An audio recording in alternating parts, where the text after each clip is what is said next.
If you're just coming into the meeting, we're just going to give everybody one more minute to filter in. Thank you so much for your patience.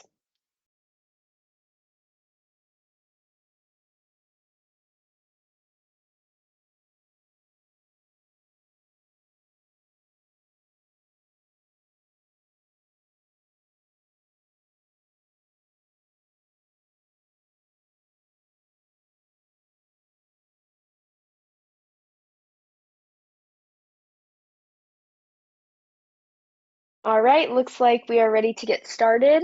Thank you everyone so much again for joining us. We're really excited that you're here. And at this point, I am going to turn it over to our presenter. Thanks, Madison. Hey everyone, this is Corey Sutliff. I'm our VP of Customer Experience here at AttackIQ. So I run a lot of our customer engagements and assist with ensuring our customers get the outcomes they're trying to achieve when they look to engage with AttackIQ as a customer.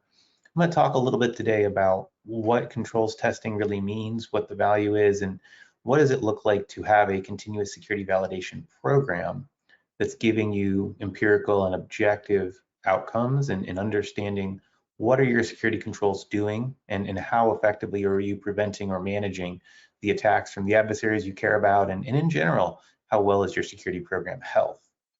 We'll start with just a little bit of a discussion around the AttackIQ strategy, because I think it's really important to understand what we want or believe our customers are trying to achieve. And that's really the security optimization platform is one of our core pillars. And this is the way we develop or create the outcomes you're trying to drive towards. We have a continuous validation or continuous testing mentality or modality. We think you should always be testing yourself, because the truth of the matter is if you're not testing yourself and the adversary is, they're going to have a better understanding of your control capabilities than you are. And so we always want you to be in this mode of planning, executing, verifying and remediating, and then reassessing so that you're constantly testing your controls. We have a reactive security exchange, which includes a lot of the security vendors you will be familiar with. And of course, we are a part of MITRE Ingenuity's Center for Threat Informed Defense. So we're constantly taking the latest and greatest in adversary capabilities and the latest and greatest in security control capabilities and combining them into a system of testing that allows you to not only understand what your adversaries can do and how you can protect against them, but how well are you using the controls you currently have, or how do the controls you have meet your needs from a threat management or risk management perspective. And all of this is really kind of enabled through our Academy and our Informed Defenders community, where folks can share knowledge or learn. And really the idea in the Academy is to help you develop skills and gain knowledge that you may not have, or even just understand more deeply what other folks in the industry are doing through our Informed Defenders community and sharing. We also have blueprints, which are a way of achieving a certain outcome with the AttackIQ platform. And I'll dive into those a little bit more in a minute. When we talk about threat-informed defense, it's really important to understand what that means. In a lot of cases, folks have what we call news-informed defense. You know, whatever hits the front page, that's what we care about. But within the Center for Threat-Informed Defense, MITRE Ingenuity and a group of very smart and very, call them talented organizations, are building a manner or way of testing that allows you to get the best visibility or the best understanding of what you have from a controls perspective. And this includes things like attack flows v2, some of the threat emulation testing capabilities that we published last year. There's a lot of things that go into building a threat-informed defense program, and MITRE Ingenuity is doing a great job at advancing this program and pushing this across the industry. Diving in a little bit to our proactive security exchange, and that's really where we partner with these organizations. Again, maybe you have an endpoint control and you want to know, does it block the TTPs or the adversary behaviors you most care about? Or maybe you have a SIM and you want to make sure that your correlations are done accurately and correctly, or that events are forwarded to the SOC or forwarded to the right incident responders with the right level of priority and the right level of visibility. So it's important that as a organization, when you test your controls, you know what are the controls actually capable of, and how do you get the most out of what you have. So again, our methodology here is a life cycle. And we talk about blueprints because we've done this for over 100 customers, and dozens of customers have seen the outcomes they were looking for by building a programmatic approach that's a life cycle of planning, executing, analyzing, verifying that if there are gaps, you know how to fix them and what those gaps mean from a risk management perspective, and then remediating the gaps as necessary, validating the outcomes are achieved, that you're getting what you needed from those remedial efforts, and then getting to an automated state or session where obviously the more you can test, the more security controls can be proven to be effective, the more visibility you have. And so automating these testing workflows is important because you want to get one layer, one section, one enclave tested, validated, locked down, and then move on to the next and move on to the next. And you add layers upon layers of testing with automation so that you as the individual don't get overwhelmed trying to manage the environment or manage the risk. These blueprints are actually published in our support portal. So as a customer, all of our customers have visibility and access to understanding not just what to test and how to test, but the really very, very detailed approaches with guided templates, which I'll show you in the platform, as well as individual RACI matrices, who should be involved in the test, how do we mature our program, mature our approach from I just want to test one thing on this one network to I'm testing everything everywhere all the time. And we can help our customers achieve those outcomes again by walking through these blueprints, and even through our services engagement, we're able to do that. Another key thing about testing is it has to be done in production. It has to be done where the assets and the systems that are going to be attacked by the adversaries live. To facilitate that, we support all the current or modern versions of Windows, Mac OS, and Linux. So you can deploy the AttackIQ agent or the AttackIQ service anywhere in your environment.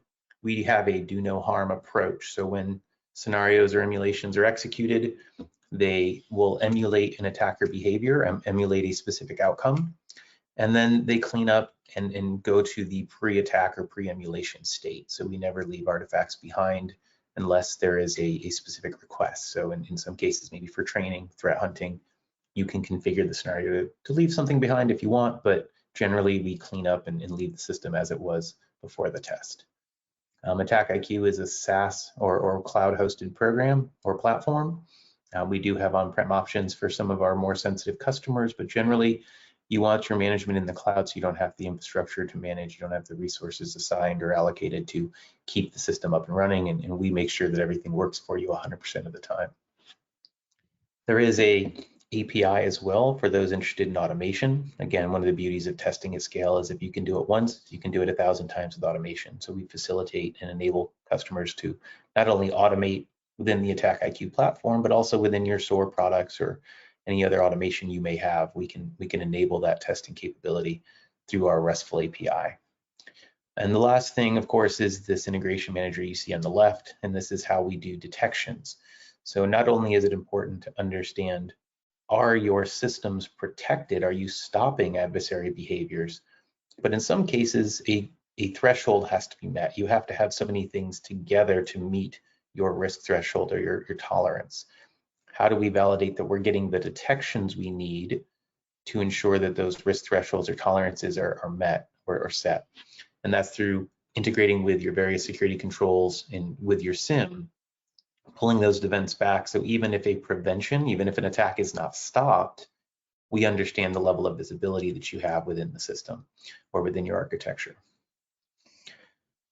And all of this is really used through a couple different testing modalities, right?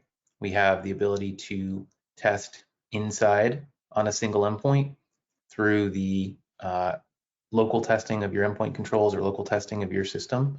We can test from the network or from that single endpoint over the network, I should say, to local systems, local network devices. We can test with PCAP replays, east to west, so testing boundary controls, firewalls. We can do the same with north-south communication using the AttackIQ's hosted agent. We can actually make sure that the systems that you have on the edge facing the internet are protected from adversary behavior, and that of course includes embedded email attachments and links that are pretty common in phishing type campaigns today. All of this is really designed around ensuring that the folks in the security organization that have so many different capabilities and roles, so many different things they're responsible for, have the best understanding and knowledge about how their actions are impacting the overall risk or overall compliance of the organization they support. There's obviously a whole bunch of things that fall into the concept or into the bucket of security optimization. These are just some of the ones we've called here, but again, anyone in security understands that one little change can have a massive effect. And we try to make sure that all the information is available to make the most educated decisions as changes happen in the organization. As I mentioned earlier, a lot of our training and knowledge is collected and stored and presented to everyone in the AttackIQ Academy and through our Informed Defenders community. So for some of the topics I've touched on, if you have any interest, you can go to academy.attackiq.com and you can immediately start looking at our classes, looking at our training material, making sure that everything that you might want to know is there, and you can start learning that.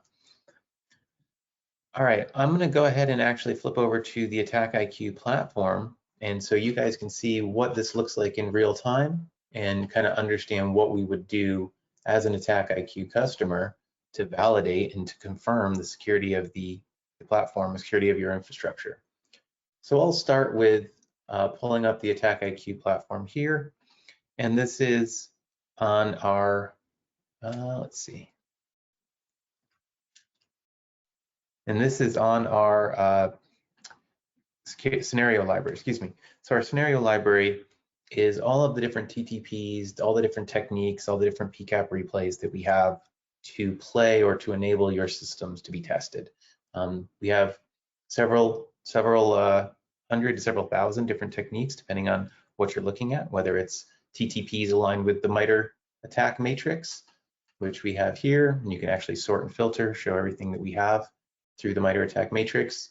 And of course, when you're looking at the matrix, we also are aware, Windows, Mac, and Linux have different attack surfaces, so you can filter and pull those up here in the matrix. Windows, and of course, we also support testing on your cloud environments. So if you have Azure, if you have AWS or Google Cloud, we can test the configuration, security, and overall health of those cloud attack surfaces as well. Once we've decided what we want to test, the next step is to figure out how we want to test. Do we want to put together, for example, an attack graph that's testing, in this case, APT29? And we can chain all these events together, as you can see here, for the purpose of determining if through this attack chain or kill chain, the adversary would be capable of achieving their outcomes. Now you can see here we've got an overall outcome of prevented, meaning we did stop the attack, and detected. So we had events generated that allowed the defenders to know they were under attack. Good outcomes overall. And if you scroll down here, we can kind of see we were downloading malware. We tried to write it to the file system, and we ran some scripts, but when we finally got to a certain level of pain or a certain event stream, Crowdstrike Falcon in this case prevented it and also generated an alert. So this is good for, again, adversary emulation or looking at how you can understand what a certain attacker behavior would look like in your environment, whether for a training exercise or just to validate or confirm that your threat or risk profile is understood and managed. Again, these detections are great because we can go into all the different technologies or tools you may have, and these are the different capabilities when you talk about what we're going to test and detect. This is all the different things. So you can see we've got 20 different capabilities here, and we've got a whole score of different technologies that we can integrate with. And again, that allows us to pull those detection events. So even if you're not preventing or stopping the attack, we can ensure that you have visibility and understanding as to where those events flow, whether it's through your SIM, through your SOAR or ticketing system, or into incident response. Anything that you can connect, we can go ahead and action and validate that those events flow. So the attack graph I showed you, that's one way of building attack attack techniques or tests. Another way is through individual atomic scenarios. Sometimes maybe the previous event doesn't matter to what you're trying to test. In this case, we're looking at just different types of exfiltration and using different user accounts and on different networks. So this gives us the idea or the understanding that, okay, we didn't stop it, but we did alert on it. And that's one of the things, again, having that detective capability gives you is not just looking at what's stopped or prevented, but also understanding what you can do with it from a detection and event management perspective. And as you see here, we have 100%, and we're doing this for days over days, weeks over weeks, right? This is how you go back and trend or validate that you didn't have any change in your security posture. Maybe we go through a change control, we make a policy change, we make an architecture change. Does that impact our security? We hope not, but if you're not testing, how do you know for sure? And with these test results, we can see that all of our testing has shown that any changes made in the network over the last couple of weeks haven't impacted the security of the systems we care about.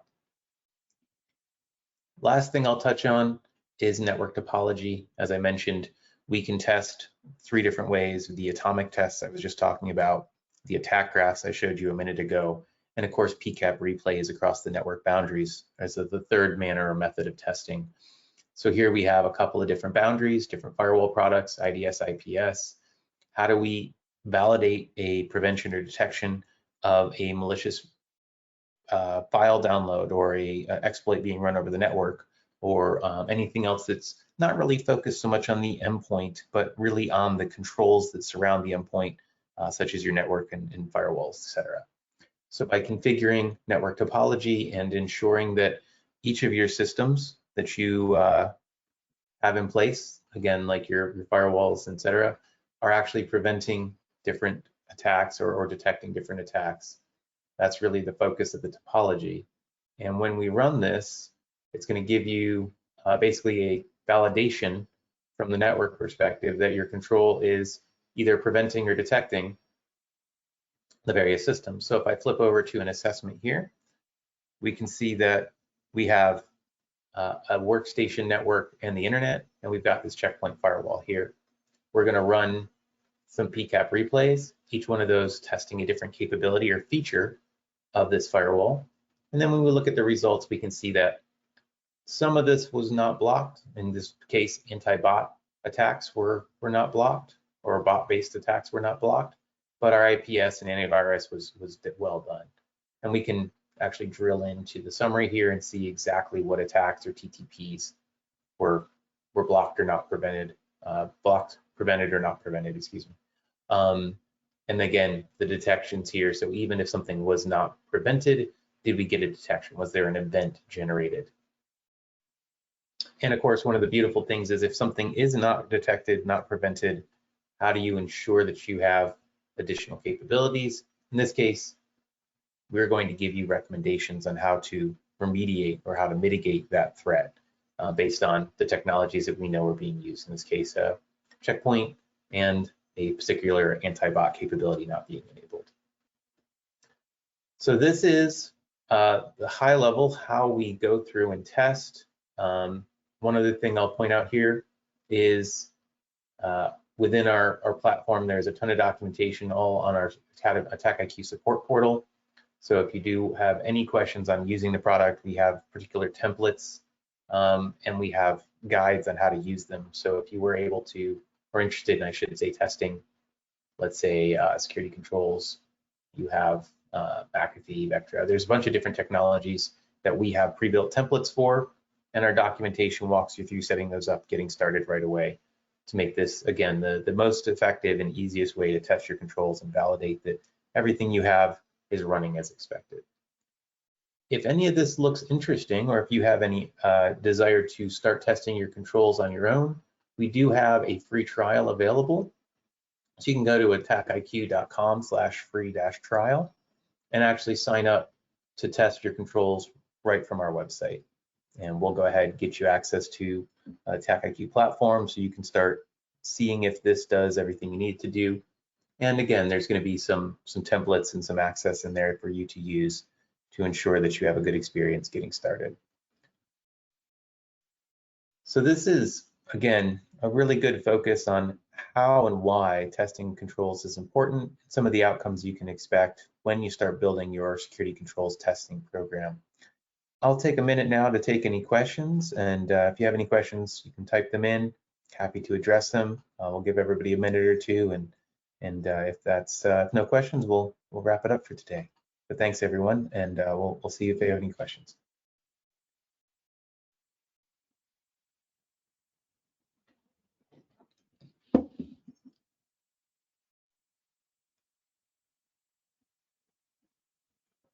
All right, I don't see any questions coming through, so I will say, are you able to test for a particular assurance level? So within the compliance frameworks, let's start with like NIST 800-53 R5, for example. There are different ways of validating those. If we can map a TTP or a TID to a compliance validation state, like compliant, non-compliant, then we can validate that that is either in place or not in place. That is a rather advanced use case, but we have definitely got customers that are building compliance reporting out of the system there.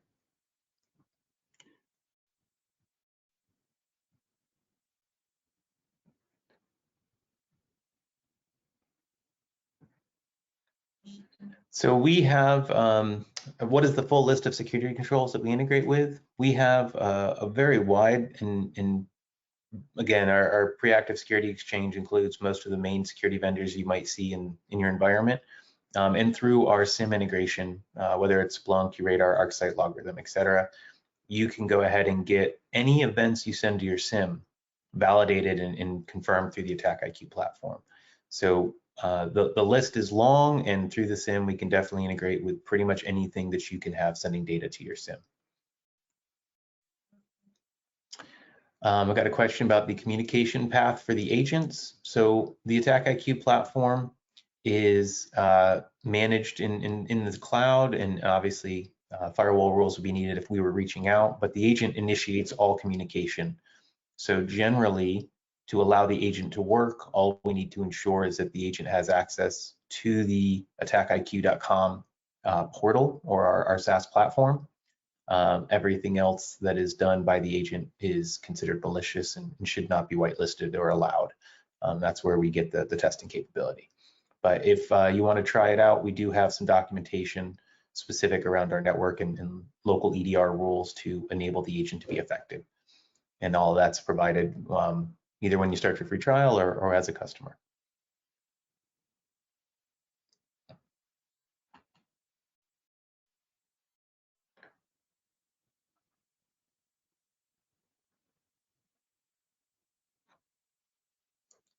All right, if there's no other questions, we'll wrap it up for today. And oh, one more. With the Crowdstrike integration, does the CS detection show up in a way that can be easily determined to be a simulated attack? We actually provide the ability to suppress alerts with Crowdstrike specifically, as well as several of our other technologies.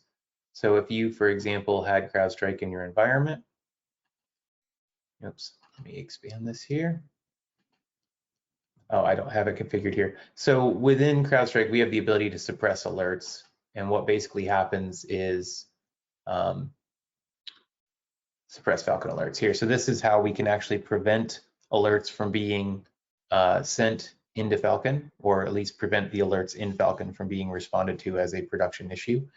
And again, there are certain ways of taking the data that AttackIQ generates and filtering that. Because we're an agent-based technology, the ability to look at what is being done by AttackIQ and de-escalate those alerts within Falcon is pretty straightforward. And we're happy to talk with you about that if you'd like to dig into that a little deeper. You can get in touch with our sales team or message us through our website, and we'll be happily to have that conversation.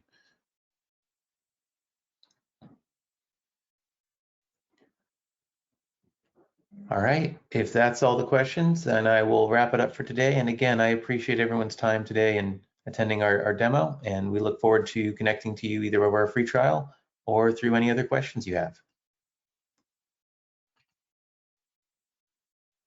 And I'll turn it back to you, Madison.